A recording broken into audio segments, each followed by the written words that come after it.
Well, hello, everyone. Happy October 2024.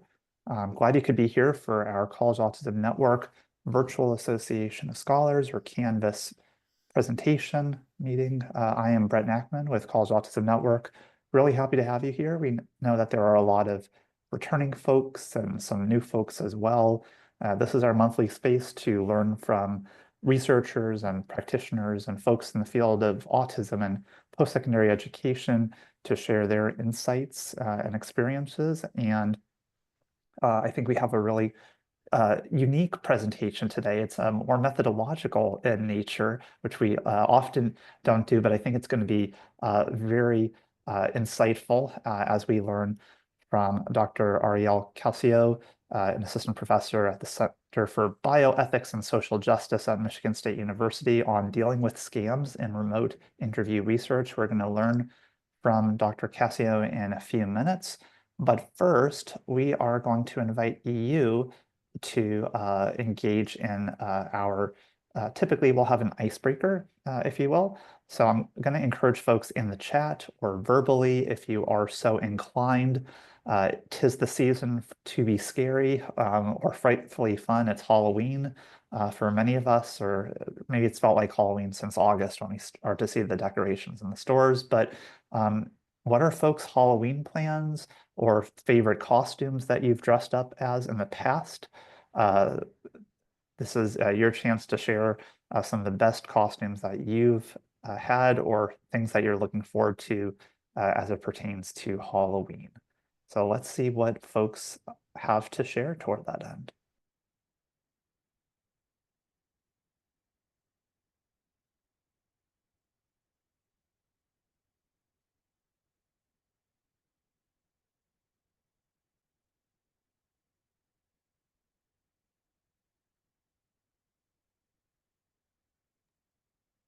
Okay, now they're starting to come in. All right, so Gina dressed up as a red telephone box, or will be dressing up as one. Yeah, still figuring out if it can be converted to TARDIS. So we have a Doctor Who fan in the mix. Ariel will be dressing up as a suffragette. Very cool. Laura says that their kid is practicing being a witch for the past year. Okay, good practice. Maybe in honor of Agatha all along, or the other famous witches. Rachel says cat ears work. Yes. Pauline is celebrating Halloween by listening to a paranormal podcast. Maud is dressing up as Spider-Man. Perfect. Stephanie's looking forward to trick-or-treating. Kids will be dressed up as a cupcake and a clock. That's great. KJ was Crowley from Good Omens. Carly is planning to do a play on their dog. Very play on it. Oh, that's fun. Yeah. FBI. Okay, that took me a few seconds, Carly. That's clever. And B-Walk. Tara went to a party as Diana Prince and then spun around to become Wonder Woman. Wow, that's impressive. Gosh, well, I feel like, maybe next year for Canvas in October, people should actually be dressed up in Halloween costumes to be fully decked out for the event. Well, thanks for sharing those thoughts. Now, I expect on the Canvas listserv that people actually post some pictures of their Halloween outings, because it sounds like there will be some good ones amid the folks here. So glad to see that. And from at this point, I just want to remind folks we're part of College Autism Network, in which you can become a formal member if you are interested in taking advantage of some of the benefits that come with CAN membership. You'll find that information on our Canvas meeting agenda. And we are just over a week away from our annual College Autism Summit. So I'll turn it over to our Executive Director, Lee, to share us where we are at with our countdown. Thanks, Brett. Yeah, a week from Sunday, we'll all be in Columbus, and I recognize some names on the screen in front of me, who were going to be there. So I'm looking forward to seeing you all. We have about 270 attendees who are registered. So we're really thrilled about that. I did want to add to Brett's pitch to join CAN. We've got a couple of webinars that are going to come up later in the fall. One is going to be on disruptive and challenging students in the classroom and legal obligations and effective strategies from an attorney's perspective. The second one is going to be on UDL and neurodiversity. And so these are going to be great webinars, and we're going to offer them free to CAN members. So this would be an optimal time to get your membership done. We have individual memberships, and we have organizational memberships as well for institutions where you can have several people on your campus join. And that's all on our website. Thanks, Brett. Thank you, Lee. Yeah, I'm glad we have some webinars on the docket. Always good to be learning from even more folks. And this is our point in our Canvas meeting before our main presentation, where we turn it over to all of you.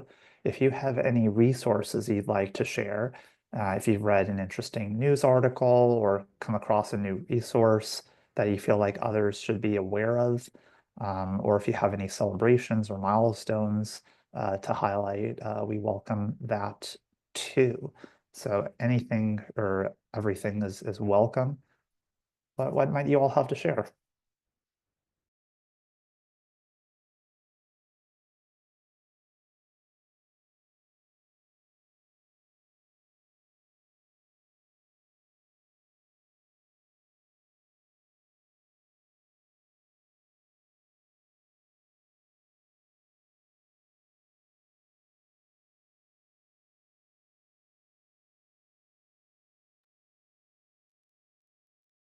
I think folks might just be ready to learn from you, Ariel. So maybe we'll turn it over to you. And if there are items that surface over the coming minutes that people want to put in the chat, feel free to do that. I know there's been a lot. There's been various research studies circulating on our Canvas listserv, among other items. So feel free to check those out after today's presentation. So let me add you to the screen and turn it over to you, Dr. Ariel Cascio, again, assistant professor at Michigan State University, offering a very timely presentation for so many of us who are researchers and how to deal with different methodological challenges that come with doing any research, let alone in a digital age. So as folks have questions or input, feel free to put those in the chat and we'll allocate time at the end of our period today for Q&A. So Dr. Cascio, over to you. Thank you so much. I am going to put two resources here in the chat. The first is a link to the published article about this topic that I'll be drawing from really heavily today. And the second is an access copy of the presentation narrative, just for viewing only during this presentation. It won't be up forever. So if you're watching this later and you need a copy, just send me an email. In my field, my PhD is in anthropology. It is tradition that we read a presentation. So that also makes it easy to present it, but I'm going to do so in the most engaging way that I can. So I'm going to turn over to sharing the screen now, and I think we should have plenty of time for discussion as we after the talk that I give here. Sorry, I'm talking while trying to share screen. Shouldn't have done that. Okay, here we are. So thank you again so much for having me here today. I am really grateful for the opportunity to talk to you about an issue that I am increasingly hearing about from my colleagues, including we've talked about it a few times here at Canvas, and something which I have experienced myself. People talking about this issue use terms like scams, fake respondents, fraudulent responses, or imposter participants. Whatever the words we use, what I'm talking about today are situations where people pretend to be eligible to participate in a study, but they really aren't. They don't really have the lived experience that the researcher wants to learn about. They may take part for other reasons, like getting the money or gift card that the researcher offers as a participant incentive. So I want to start by telling you a story from my recent research study. This is a study I've talked about briefly before as an attendee at Canvas, not as a presenter. The study is called Meanings of Autism, Meanings of Work. We're in phase 2 now, which I'll talk about a little bit, but the story really starts in phase 1. In phase 1, we recruited only autistic participants ages 14 and older in the state of Michigan. We conducted semi-structured and photo elicitation interviews with participants. We integrated a lot of accessibility strategies derived from my experience working with autistic folks, especially, but not exclusively, my work on the Autism Research Ethics Task Force, where autistic people and researchers, not mutually exclusive categories, came together to develop suggestions for researchers on how to safely and meaningfully include autistic participants. Some strategies that are particularly relevant for the story that I'm telling today include that we gave participants multiple ways to contact me, the researcher, by phone or by email. We offered multiple ways to complete the interview, by phone, teleconference with or without video, with or without chat, and by email. And we paid 4 autistic consultants to provide feedback on the recruitment flyer, as well as the interview questions, the consent form, all the other materials for the study. We had already written on the flyers that there would be a gift card for taking part. One consultant stressed the importance of specifying where the gift card is for, so potential participants understand why they might want it. And so we added that detail, and I find that specifying compensation is a way of respecting participants by letting them know what to expect before they reply or decide to reply. We started recruiting in February of 2022. I and my university at the time, were concerned about COVID-19 transmission risk. As such, we designed the study to be entirely remote. We had no option for face-to-face interviews, just multiple options via phone and internet.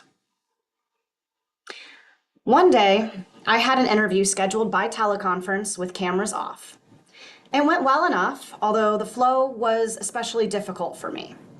I noted that the participant in this interview talked less than the 9 others that I had interviewed so far, 2 by email, 3 by video conference, and 4 by phone or teleconference with the cameras off. However, they did give detailed answers to most questions. Some of their experiences differed from others, adding valuable new insights to the study. Within half an hour of completing the interview and sending the $25 gift card to the participant, my phone rang. I answered and spoke to a 14-year-old interested in taking part in the study and to their parent. We talked through the study. I reviewed the assent, consent, and permission forms with them, with their parents. The youth agreed to participate, and the parent gave permission. We scheduled an interview for later that same afternoon. While we spoke, I missed another call. They called again shortly after I ended the first call, another potential participant. As I spoke with them, I received a third call, another caller who called twice before reaching me, another potential participant. This was an extremely unusually rapid series of inquiries. I had been circulating my research flyer through various channels. I thought someone must have just shared it in a new location, and I was getting a burst of interest. The second interview of the day left me flustered.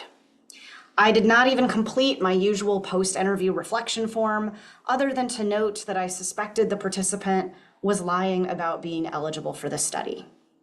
The clinching moment came midway through the interview, when I asked the 14-year-old participant if they received any support from school for their job search.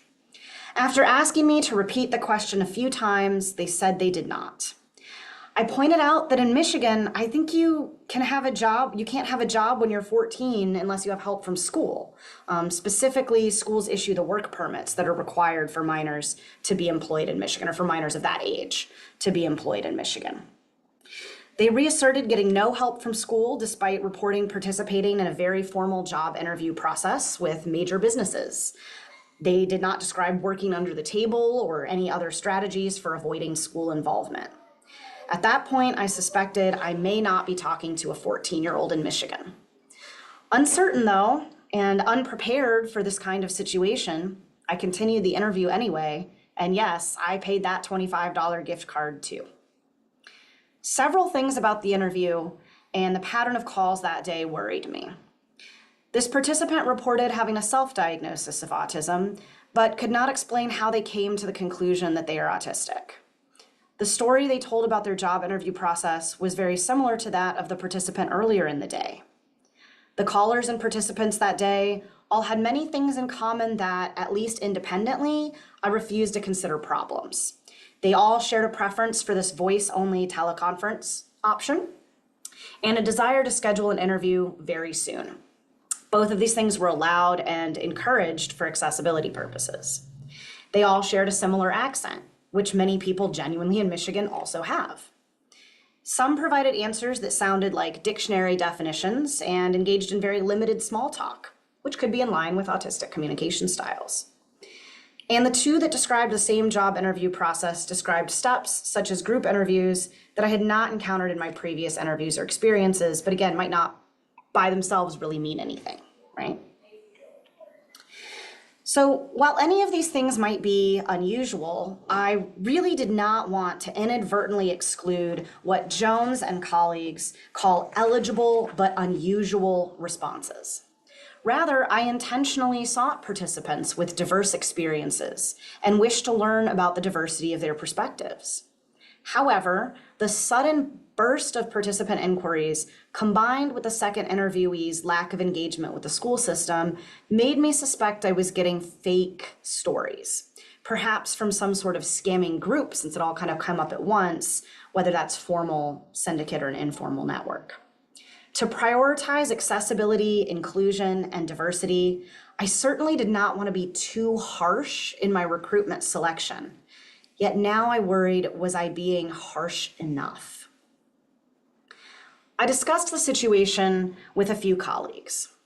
All agreed the second interview participant of the day was likely fraudulent and encouraged me to trust my ethnographically informed instincts. All had some suggestions for identifying and excluding scammers, and one even knew of a colleague who had faced something similar. I also thought back to an exchange that I had had with the IT help desk at my university when I was looking for an expected email that I never received. Although I didn't find the message that I was looking for in my junk folder, I did see some inquiries related to the study. The IT analyst that I talked to told me that those messages were likely not, quote, legitimate, because they had a blank subject line and a free to create email address, all in the format of a first name, last name, and a string of numbers. At the time, I told IT, those are legitimate messages. They did respond to my call for participants, and they asked to participate. Looking back on it at this point, though, I realized that the first interviewee of the day followed this email pattern that IT had flagged for me. I felt guilty. Do I owe IT an apology? Should I have ignored the junk messages? Should I have been more suspicious? In short, did I do the right thing? I felt a sense of betrayal that they lied to me. I felt sadness for the circumstances, financial or otherwise, that might motivate such a lie. And I felt a lot of procedural anxiety. What should I do now? What about my IRB? What about my ethics application and protocol and approval? So what did I do? First, taking some great advice from my colleagues, I did nothing until I slept on it. I paused recruitment. I stopped responding to new emails and phone calls. I postponed some scheduled interviews. I gave myself some time to think about it.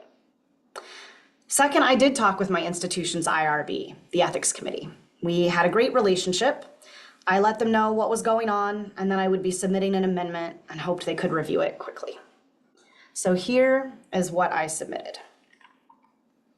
Most substantially, I created 2 locally relevant screening questions. Where in Michigan are you from? And how did you hear about the study? I have the full text of the screening questions document that I submitted to the IRB on the slide in case you'd like it for reference, and I'm happy to email you a copy of the exact document in a Word form or PDF or anything if you would like. The questions have changed slightly since then. This was the immediate thing that I submitted. They've changed, especially with input of Jacob, my autistic community research assistant, who's since joined the research team and who some of you may have met or may be about to meet at the summit. But the general idea of these questions remains the same.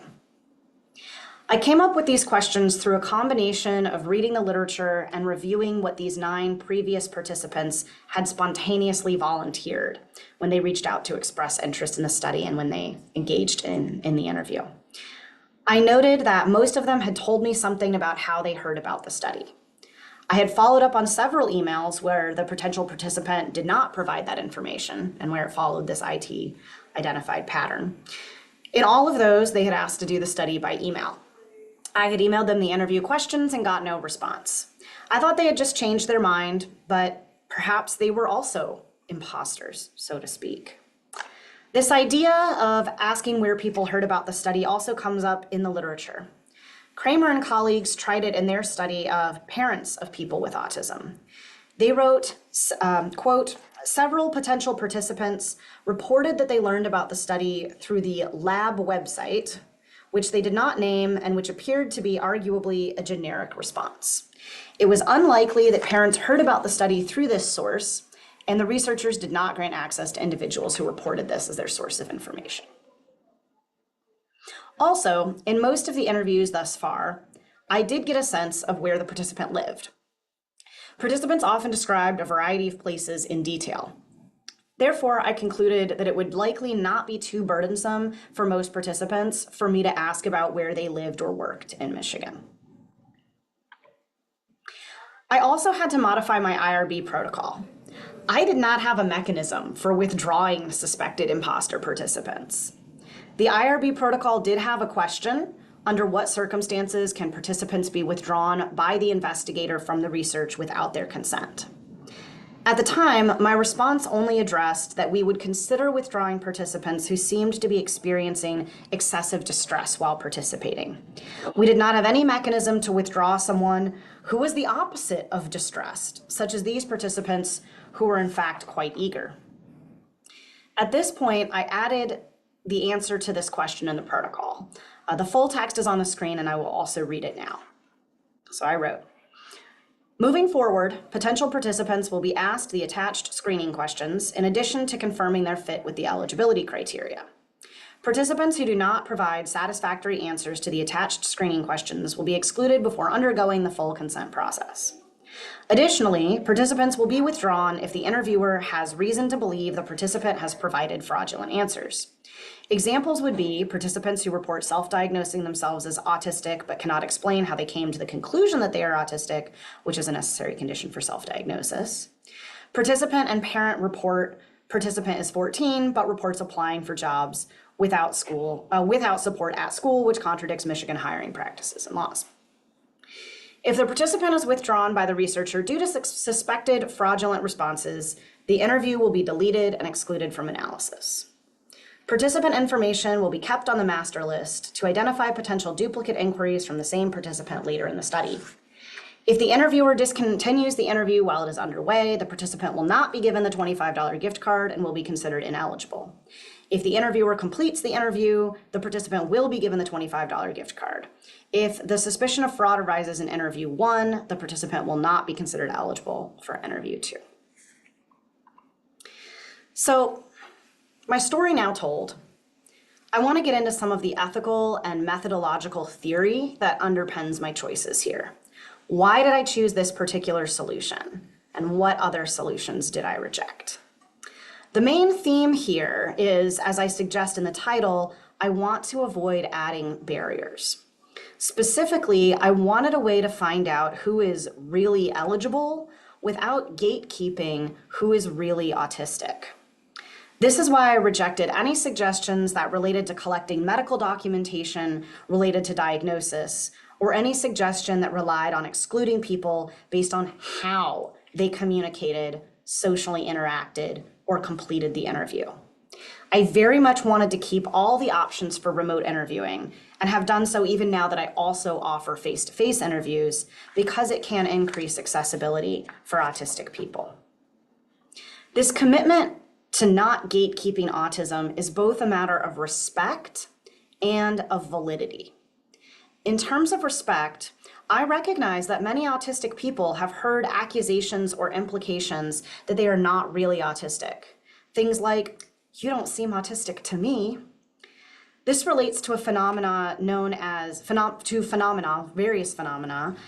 For example, fake claiming that someone is faking a diagnosis or identity. And the disability con, the suspicion that people with disabilities are faking it for some sort of gain. I absolutely do not want to perpetuate such disrespectful or even hurtful and harmful stereotypes to my participants or to any readers who might take that away from reading about this approach. In terms of validity, I told you at the beginning that my study was called Meanings of Autism, Meanings of Work. In this study, as in most of my others, one of my key questions is what autism means to different people. Since I am asking people to tell me what autism means to them, I cannot very well tell them what it means when screening potential participants. To use the very blunt example, if I required participants to have a formal diagnosis, I would be telling them that for the purposes of this study, autism means a formal diagnosis. I would not be able to answer my research question completely because I would not be able to learn what autism means to people who do not have a formal diagnosis. I would be very limited in how much I could learn about self-diagnosis, a very important part of what autism means to many people. I also do not really want to be collecting and responsible for securely storing protected health information that I do not need, but that's a bit beside the point. We can talk about it more in the discussion if you'd like. The really two main points I want to highlight are the respect and the validity considerations here.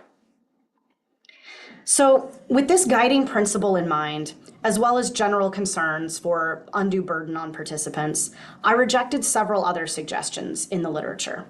One suggestion, the one with which I was most familiar, I wasn't really rejecting. The suggestion is to conduct interviews. Eligibility fraud is quite common in survey research. I had read articles and attended presentations on fraud in autism research using samples from, for example, MTurk or other sort of large survey database participant pools that people use. So one idea has been that people are less likely to fake an interview than a survey response, and that it is both more time-consuming and harder to fake an interview. That may be true, but I am here to say that people will still do it. This table has a few other suggestions from the literature and explanations of why I rejected them, and I'd like to walk through those as well. The first, there's various survey software suggestions. You can set your survey to do this or to do that or to screen out this or to ask questions in this way. All of those are just not feasible within semi-structured interviews. Again, a lot of the literature on this is about surveys, and I was finding this issue in an interview where people had thought maybe it wasn't, as likely to happen, so we didn't have as much written about it. Something that, could still have been possible within, before getting to the interview stage, there are many suggestions in some of the literature that I found on tracking or verifying participants' identities using IP addresses, referral links, mailing addresses, or something about their sort of online behavior that is auditable and trackable, such as timestamps or mouse movements. Some of these things I don't collect, some of these things I can sometimes see, but I still rejected using this as a criteria to screen out any participants. As some of the literature identified, asking for this additional personal information can discourage eligible participants for taking part. People may not have that information, or they may have good reasons for bad responses, such as roommates who are sharing an IP address but are both eligible, so they'd have the same one, but there's no reason to exclude one or either or both of them. Or people could be using VPNs. I mean, there's tons of reasons you could appear to be in a different location. You could also physically be in a different location and still be eligible. You could be trying to take part while you're on vacation, something like that. So I wasn't really kind of interested in using IP addresses or any of these other suggestions for those reasons. Another suggestion is to see if multiple gift cards, gift certificates are being sent to one location. And again, I rejected this because multiple people who live at the same place may be eligible to participate, particularly given the kind of really place-based Michigan-based study that I was doing. Another suggestion is to kind of be proactive and warn participants that they will not be compensated if suspected of fraudulent responses. I also rejected this idea. It could be intimidating to legitimate participants, especially, again, autistic people who have often experienced gatekeeping of who is really autistic. To kind of start from the get-go with, hey, you might be fake, did not seem respectful to me. I do sometimes tell people who push or who go through multiple follow-up questions that we have had trouble with scammers, but I do phrase it as something along the lines of, you know, I'm sorry to have to keep asking you questions. It's just that we have had this issue, so we do have to ask some more screening questions. I certainly don't say, you know, and hey, if you're faking it, like this is what's going to happen to you, right? None of this like if then kind of language. Another suggestion was not to advertise the compensation amount. And I do suspect that this has been successful for a number of people. The reason that I rejected it in this particular study is, again, as I was explaining, that I'd really prioritized clear and early communication. And it was important to the autistic consultants that we worked with as well, or at least some of them. So I did not want to miss out on that opportunity for transparency. And then the last suggestion, which again, I think people have had success with in other studies, is to pay less or provide a raffle.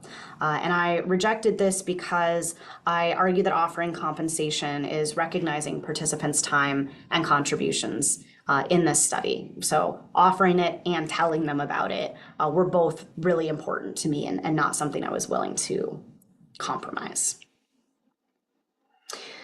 So I liked the screening questions better because I found them to be culturally sensitive and locally relevant, or an opportunity to develop something that was culturally sensitive and locally relevant.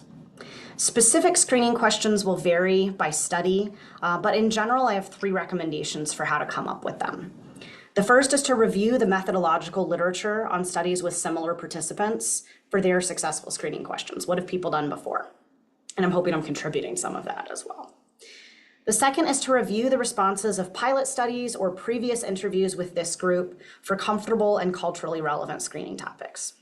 What are people already talking about? What do people seem comfortable with? What's not invasive, right? My questions could be really invasive in another context, and I've talked with colleagues about this as well.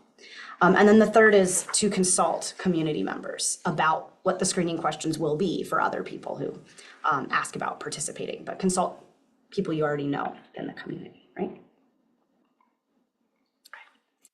So this situation occurred in the middle of a study with ongoing recruitment and required an immediate solution. I acted very fast.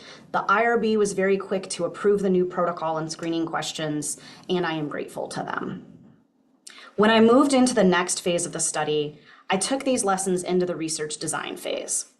I worked with an autistic community research assistant, I worked with Jacob, to further refine the follow-up script and the screening questions, in the follow-up script in the screening questions. So for example, if someone asks, if someone says how they heard about the study from a friend, we now ask, you know, how does your friend hear about it if you know? So this follow-up question that's more private, as people might not want to talk about how they know their friend. So, you know, it gives a little more space. In the most recent iteration of the questions, I'm asking people where they are from in general, not where in Michigan, although I'm still recruiting only within Michigan. And I get many responses from other US locations that I suspect are from imposter participants who see the flyer without context. Could also be from people who are just genuinely outside the geographic area. I've even had some people that I have excluded for geography and suspected fraud, ask me where it is included so that they can refer a friend, and I've respectfully declined to provide more information. It is tough. I don't like being this way, but it does seem to be working. I've dealt with several waves of responses that raise my suspicions. Again, things where it's just way more people than in the sort of the normal course of the research. The initial wave calmed down after a few days after adding these screening questions. With some prospective participants, additional screening was a really easy process. One caller simply hung up on me when I asked, where in Michigan are you from? Others no-showed to scheduled meetings. Sometimes the process was more difficult. One prospective participant told me I had no excuse to exclude them. Another accused me of scamming them. In both cases, I admit that I leaned on bureaucracy and referred them to the part of the consent form and recruitment materials and all of that describes how to contact the IRB if you have concerns about the study. I have had a few participants pass the screening questions, so to speak, who I have had to exclude after the conversation started, particularly in phase 2, where we are also recruiting advocates and professionals in the area of autism and employment. For example, I had one participant claim to be a professional and begin an interview. They described their work in a hospital, administering medication to people with autism. I continued to probe, asking how they helped with work. Why were they interested in this study about autism and employment? As we discussed, they acknowledged that they did not help with work or employment, and I apologized for taking their time, but stated I could not include them in the study as they did not work in the right area. What also seems to be working is going to this much trouble to screen each participant and maintaining the same respectful approach with each person who contacts me, regardless of sort of which pattern of participants they follow. I also went through the process with another potential participant who followed these same patterns, the IT email patterns, and passed the screening questions. As we worked on scheduling an interview, I started to worry that my screening questions didn't work, that they had failed. The participant gave brief, rapid responses. They didn't always spell things correctly. They pushed for an immediate interview. Yet once we did the interview, I had no doubts that they were genuine. It's genuine, so to speak. This scenario shows that not only that the screening questions did work at maybe excluding people, but also that many of the markers of suspicion described in the literature, both that on qualitative method and information technology, may inappropriately exclude autistic or neurodivergent individuals. Inclusive, accessible recruitment does take this much time. It takes time, attention, and care. So I've shared this article with other colleagues and learned from them. As I said, I'm hearing this is not an experience. I'm not the only one who has had this experience. For example, one colleague told me that she screens people in her study, which is related to disability, by asking them about accommodations, and had quote unquote imposter participants respond with answers about hotel rooms rather than disability accessibility. I'm hoping that I can learn from you also today. So I want to turn it over to discussion. I'm happy to take questions, but I also really want to hear your comments. I want to hear what experiences you have had as researchers, as research participants. What questions do you have, and how can we learn from each other today? So I'm going to wrap that up here, and I see I have some messages in the chat, but I haven't read them yet. So I'm going to unshare the screen and turn to that, and hope we can spend some time talking about this today.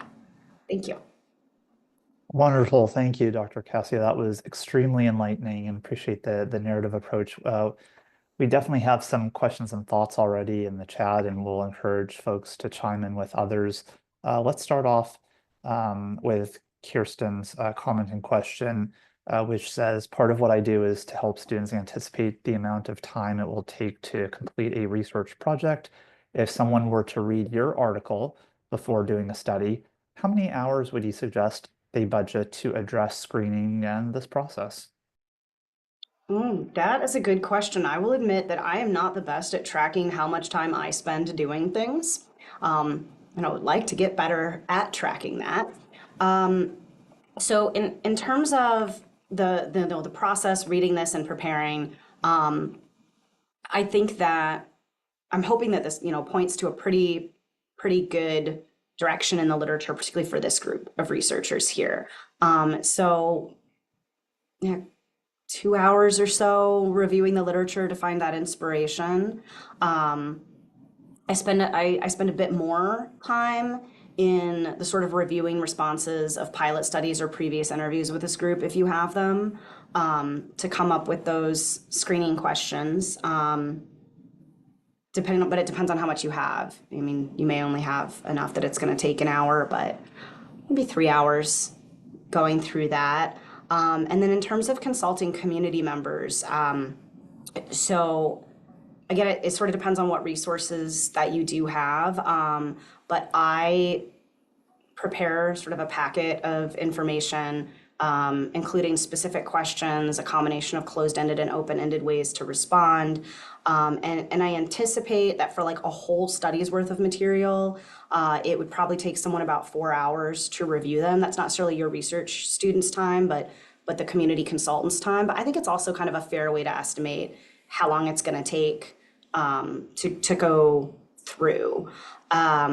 So I think in what I've done so far, I've come up with 9 hours there. So I'd say, at least 9 dedicated hours to preparing for this question. It doesn't have to be all in one day, right? And it probably won't be all in one day, but that is what I would say. In terms of addressing screening, it sort of depends. And honestly, it has changed depending on where I was. So when I started doing this study, I was at one university, and now I'm at a different university. And I have gotten far more of these types of inquiries at my new institution than I got at my old institution. And so, and I don't know necessarily why that is, right? My recruitment strategy wasn't appreciably different in terms of who I sent it to or how I posted it. I think this one of the times around I didn't post it on certain social media sites that seems to be bringing in more responses. But practically speaking, I didn't prepare this before this meeting, and I should have looked because I track how many of these responses I got. I think I probably have gotten about 50 of them in my new institution. So however long it has taken me to go through 50, emails, respond to everyone to ask a screening question, get the answers, go back and forth if needed. And it takes me a lot of emotional labor. Like, I don't want to undersell how stressful and unpleasant this is for me, and for many of the researchers that I talked to. So also giving yourself time to know that, like, you're not alone, and it's not necessarily your fault that this is happening. But it's also not necessarily, like, you don't need to deny that it's stressing you out. That's, again, not a number answer. It's more of an experiential answer, but I don't know, it was probably about 2 weeks. It was probably about 2 weeks that I spent at my new institution going through a wave. I hope that helps. It's not a number of hours, but just like the amount of time it kind of takes to cycle through like a wave before it rolls down has been about 2 weeks, but it can vary. It's just my best guess. Yeah, and people seem to appreciate your points about emotional labor there too, Dr. Cascio. TC has a question. Dr. Weisman asks, do you think the IRB process could be of assistance in flagging or ruling out possible, quote unquote, fake participants? And then also, based on your important learning, are you considering developing protocols to assist other researchers to navigate this challenge in future research? Thank you, TC.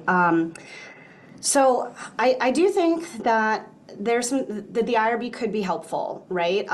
So I do appreciate that the IRB did raise the idea of like, why might you withdraw someone? And they do provide some examples. A lot of the examples, or at least some IRBs have provided examples. There is an ongoing tension in IRB that many of us working in non-biomedical fields have probably experienced, that IRBs in the United States and many other places are really based on a biomedical model. So a lot of the examples they give of sort of things that might be challenging in the course of your research and you want to anticipate are biomedical things that do not apply to the research that I am doing. No one is having an adverse drug reaction because of the interview questions that I am asking them. So I think it could be useful just to have this as an example. I think that's something that IRBs can incorporate in the process. I have also been connected to other researchers in my institution who are concerned about this question through my IRB and compliance office. So if it's something that you're experiencing, they might know other people who are experiencing it and have a nice confidential way to sort of ask each of you if you're okay being in touch with each other without sharing anything about like your study or participants, and kind of let you take it from there. So I think that is another way that they assist. And protocols is a strong word. but I definitely want to help other researchers navigate this challenge. And one of the first things I'm doing is being open about the challenge that I've experienced. It was so helpful for me when I went to the literature and found a few people who had also gone through this. And while and so that is why after doing it and being so stressed out, I knew I needed to write about it because I wanted other researchers to be able to find it, even if they don't know me personally, to be able to search it out in their databases, in Google Scholar, whatever, and try to find it. Since I submitted my paper, at least 2 others have been written about this topic. One involved research with participants with intellectual and developmental disability, and another involved research with healthcare workers and also people experiencing chronic health conditions. I don't know that this means that imposter participants are more common in studies involving disability, chronic health, sort of these medicalized personal concepts. What I suspect is happening is that we who do research in these areas are not happy with the default assumptions of require documentation, figure out who people are. We find these to be more invasive, sometimes invalid, as in my study, and kind of touching upon these stereotypes. One of the other researchers has written about the disability con, and so I really think that all of us here at Canvas, I think we're at the forefront of training other researchers in this area. Wonderful. I see that Brad's hand is raised, and then we have a comment in the chat room. Hannah, go ahead, Brad. Anyone. Indeed. Howdy. Oh, I hope you can hear us. Hi, Brad. Hey, good to see you. I don't know where you are on campus, but you're probably nearby.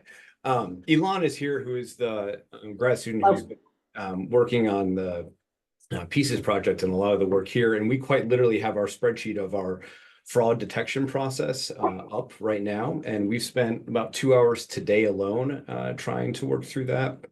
As I put in the chat, during the first 2 years, it was easily 200 hours between the total number of people hours that were involved in dealing with this. Ours was much love that you larger have scale. tracked that. Yes. Oh, it's ridiculous. Yeah, it was painful.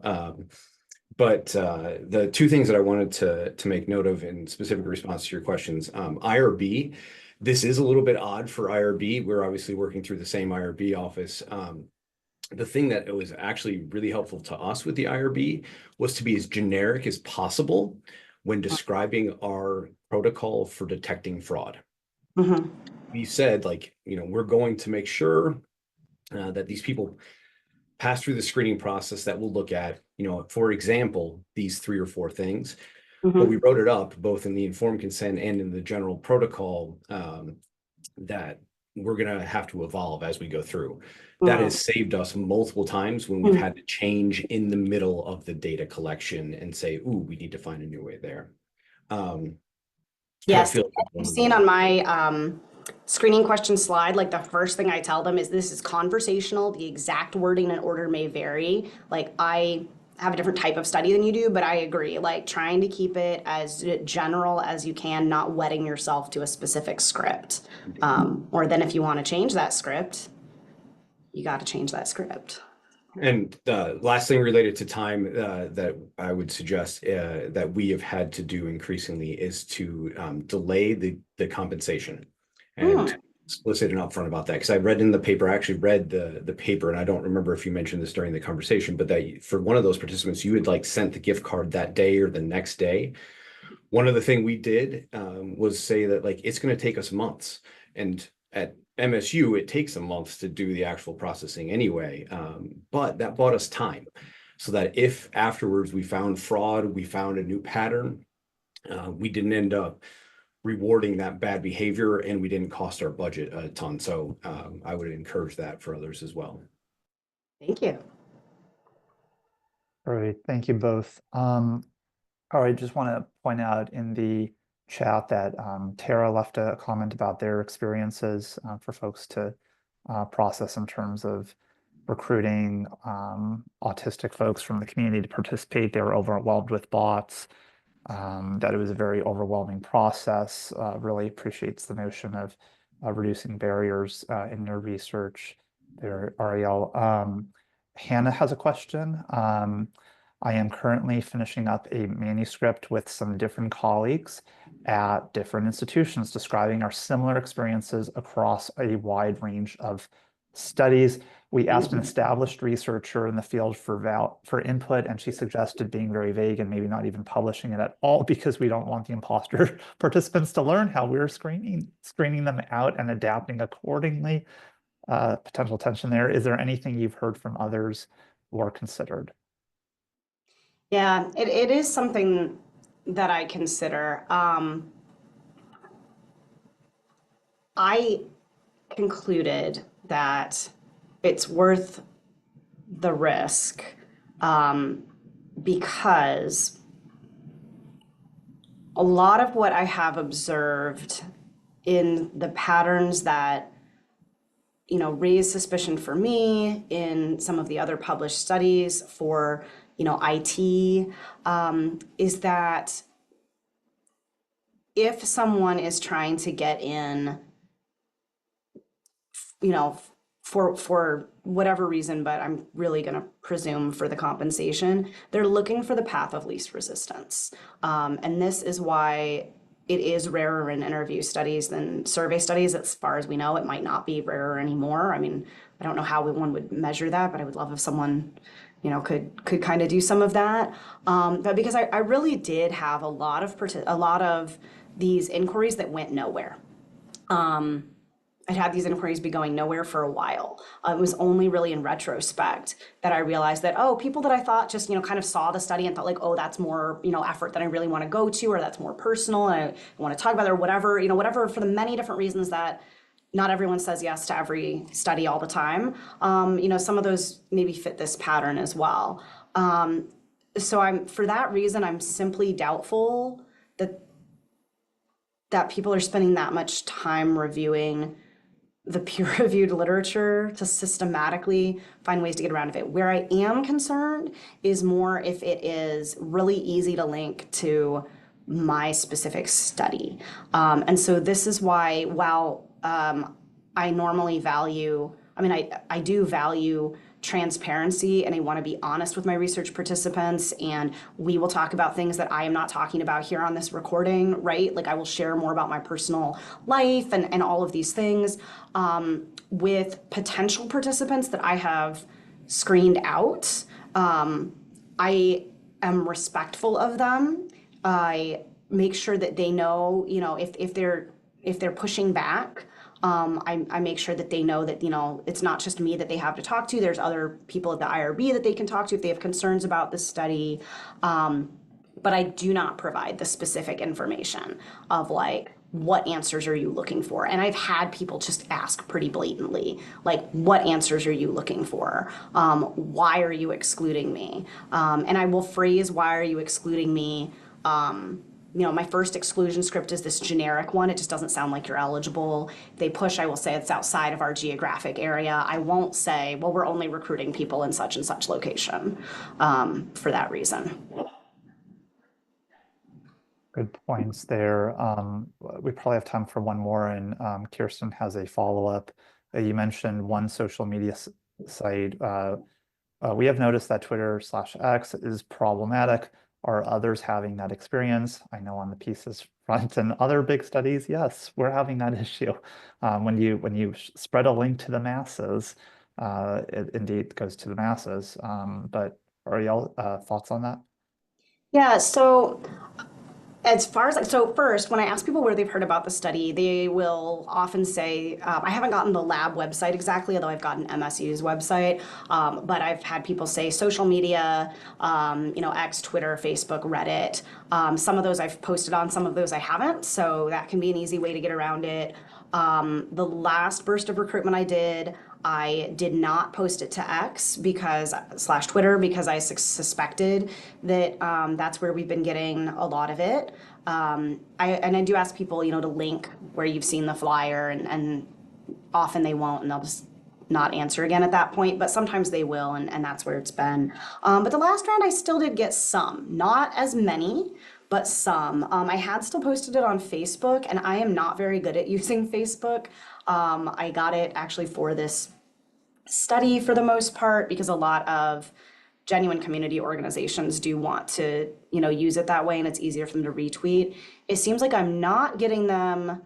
I ended up, because I'm really bad at Facebook, sharing the flyer for autistic people different from the way I shared the flyer for advocates and professionals, and I'm only getting this wave of responses for advocates and professionals because I like shared it on my feed or something versus like posted it to my research page. So it being like posted on my page doesn't seem to be drawing attention for me personally. I don't have many followers, whatever. But like making it show up on the feed or whatever it's called on Facebook these days is what's bringing people in. So I think tracking that. And the other thing that I do is I'll stagger when I share a flyer. So I'll do it once and then see if I get a wave. Because if I get a wave, it's within like minutes, almost hours at least. And then like do it again like a few days from that. So that helps me kind of track. What are you all seeing? Where are you getting responses that concern you? Brad, Elon, or anyone else who's doing research?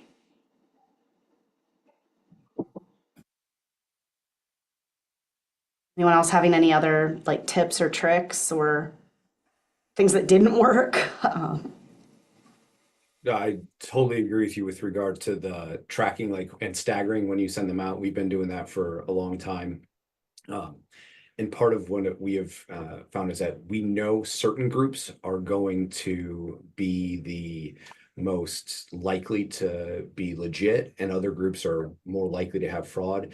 And so we've been able to compare those groups. So like when we knew we were sending it out to people that we knew were autistic college students because they've participated in past years, we found very low fraud counts. Then as soon as it got sent out through other universities or other avenues, there's been a real uptick in the things that trigger our kind of fraud bot sense.